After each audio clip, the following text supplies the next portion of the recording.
Zuber and Company, fire forensic experts and forensic engineers. Seeking answers from ashes. Seeking answers.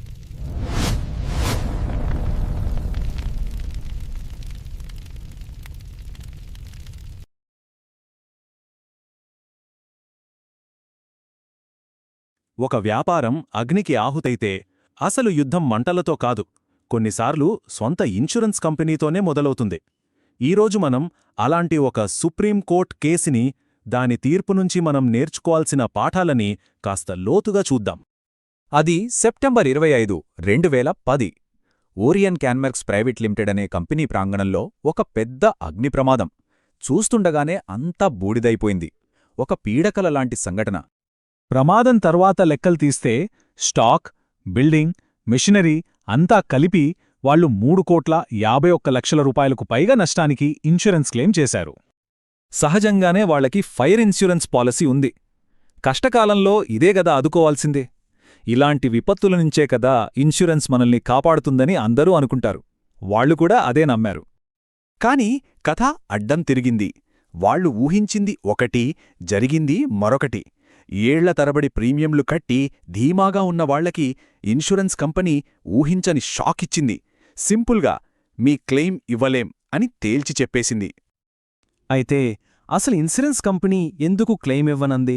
వాళ్ల వాదనేంటి? ఇప్పుడు ఆ వివరాల్లోకి వెళ్దాం. ఇక్కడే అసలు చిక్కు వచ్చిపడింది.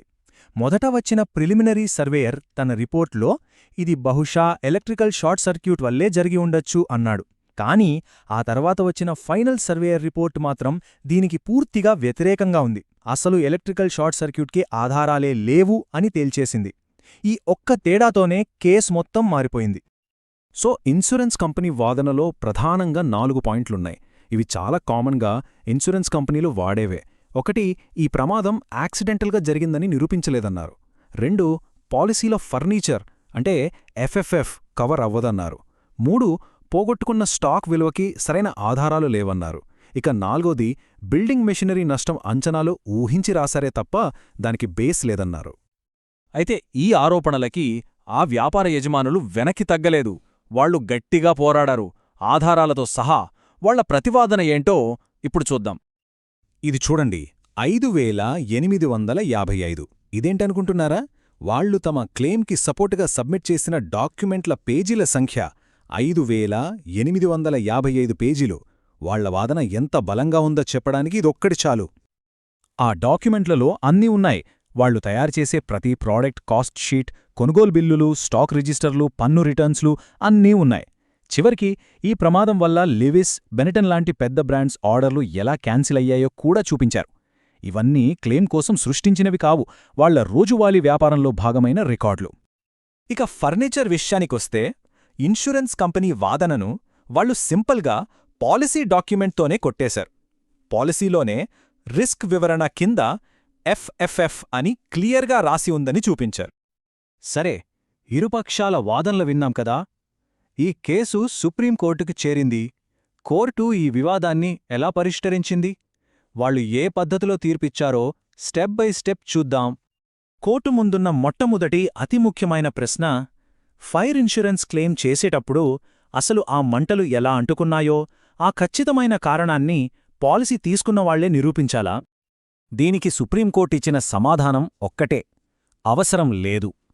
కోర్టేం చెప్పిందంటే, క్లెయిమ్ చేస్తున్నవారే కావాలని నిప్పు పెట్టారని ఆరోపణ ఉంటే తప్ప ప్రమాదానికి ఖచ్చితమైన కారణం ఏంటన్నది అనవసరం. ఆ భారం పాలసీదారుడి మీద మోపకూడదు.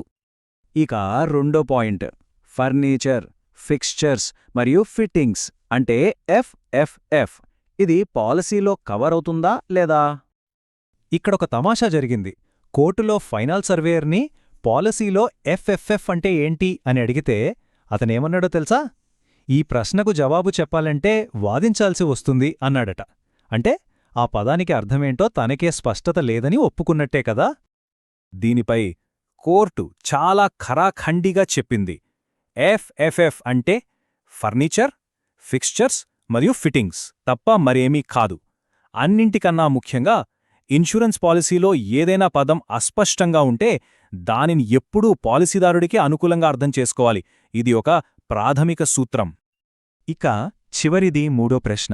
అసలు నష్టం జరిగిందని నిరూపించటానికి ఆ కంపెనీ తగినన్ని ఆధారాలు సమర్పించిందా? ఒకవైపు సర్వేయర్, మరోవైపు కోర్టు. వాళ్ళిబ్బరి అంచనాల్లో తేడా చూడండి. కంపెనీ సరైన డాక్యుమెంట్లు ఇవ్వలేదని సర్వేయర్ అన్నాడు.